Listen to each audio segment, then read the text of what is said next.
For any logical thinkers out there, I want to bring up something that might just make your brain pop because you never really realized it before. But I want you to think about any food that you eat or anything that you drink or any kind of anything. If anybody has a sensitivity to, say, coffee, or anybody gets an allergy to a certain food, you have to realize that your body has a reaction to everything you eat. Now let's just think of the tendencies of the meats people eat. Either they're fish, which is more wild and more free-minded because it's out in the open, and usually it's caught in a net, unless they're in a hatchery or something like that. But now let's get to the main things that people eat. Beef, chicken, and pork.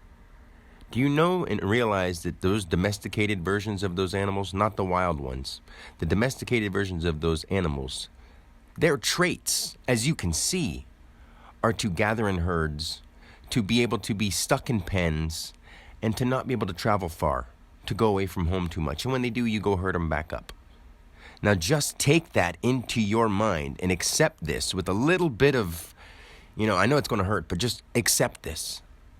Understand that if you spend your life eating the meat of things that are in pens, being herded up, don't have much of a mentality to go exploring, can't really go very far, and have learned to be content in those conditions, and you're eating it, you are taking on their traits on a larger scale.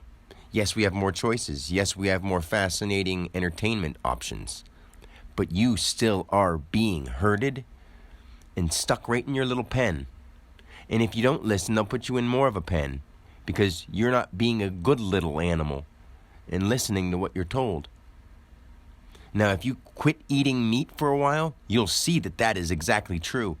When you start feeding your body with nature's things that have never had somebody pen them up, even though they were growing wild, they're still growing wild.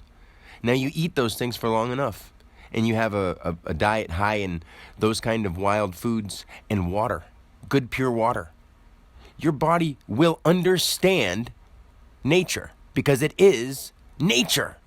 This isn't just some woo-woo shit that I'm making up. It's because I live this way. I know this.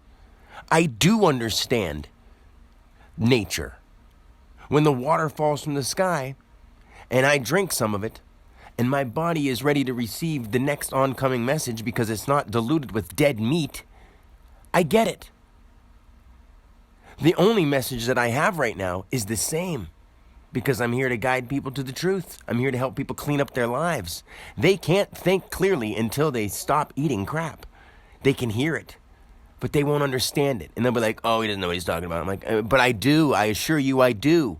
Because I've done it, and I'm doing it, and I'm a living example of what I'm talking about. And for other people to penalize me for it is absurd, and it's crazy. But I want people to understand that and really, take it in. Let it bother you. It's got to. But once you understand it, you'll know how you can make your life better. And you'll know how you can feel better. And you'll know how you can make your family, your friends, your kids live a little healthier. But you've got to be disciplined enough to say, I can do without that crap anymore. I can live without eating dead meat or garbage food. That does matter. You have to know this. You're not all that smart if you're eating meat and garbage and processed foods. People have told you that this is good for you, this is bad for you. You can live and eat something that's not good for you for quite a long time. But you're going to act like it. And you're going to take on its traits. Whether you want to understand it, believe it or not, you're not as smart as you think you are. The books that you read and the tests that you passed mean nothing when it comes to what's truly going on in the world around you. Now get that through your thick skulls or your thin skulls or whatever they may be. I love you. I want this to get into your hearts. But it's got to get into your brain too.